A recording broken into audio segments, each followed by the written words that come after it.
there is my second talk, an observational study of cutaneous Merkel cell carcinoma, deducing the pattern of spread from an international aggregated database of 949 patients. So I, Shend Kryeziu, medical doctor, the presenter of the subject, with the co-authors Libon Grabovci, Omar Al-Chaisi, Patricia Tai, Jidan Glian, Rashmi Cole, and Vimal Prapajati. Again, this work is an international collaboration of researchers from Kosovo, Jordan, and Canada. I presented myself, so I will continue. We declare no conflict of interest. The introduction. Merkel cell carcinoma, or MCC, is a very rare and aggressive skin cancer. Understanding whether MCC spread first to lymph node or directly to distant organs is very critical, including the prognosis and treatment of the cancer. This study explores metastatic spread using international data, offering insights to improve patients' management and outcomes.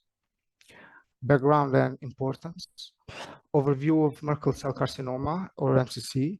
MCC is a neuroendocrine carcinoma of the skin characterized by early and aggressive metastasis. Its rarity and aggressiveness complicate treatment and prognosis. So accurate understanding of its metastatic pathway is very essential for effective clinical care. Debate on metastatic pathway. There is ongoing controversy about whether MCC metastasis sequentially from lymph node to distant sites or can bypass the lymph nodes entirely, so make the metastasis directly to the distant sites. Clarifying the primary metastatic route has implications for staging and also the therapy. Clinical importance of understanding spread patterns. Insight into metastatic pathways helps refine staging protocols and risk stratification. It guides therapeutic decisions and surveillance strategies. Better understanding supports improved clinical outcomes and trial development. Study design and methods. As my professor said in the beginning, data from 303 patients treated at 6 institutions between 1982 and 2015, supplemented by 646 cases from literature review, were all combined. So we get the sum of 949 patients with longitudinal follow-up for metastasis. This large cohort study enabled comprehensive, as my professor said, is very comprehensive analysis of metastatic progression. Objectives and focus on metastatic spread.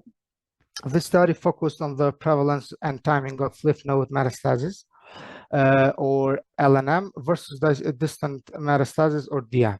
It aimed to clarify if actually the LNM precedes DM and assesses how this affects clinical outcomes. This approach informs prognosis and treatment optimization, of course. And also, one other aim of the study is the correlation between tumor size and distant metastasis, which were analyzed and will be presenting after this. Key findings on metastatic patterns. Initial diagnosis, lymph node or LNM versus distant metastasis. At initial diagnosis, around 18% or 17.9% of patients were presented with lymph node metastasis, compared to only about 2 or 1.9% with distant metastasis.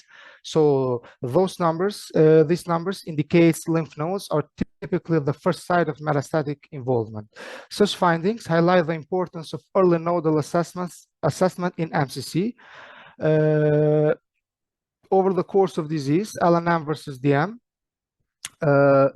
310 out of 929 patients, or around 33.4%, developed distant metastasis. Of those, 220 patients also experienced lymph node involvement. Notably, 133 patients were documented to have developed lymph node metastasis prior to the onset of distant spread.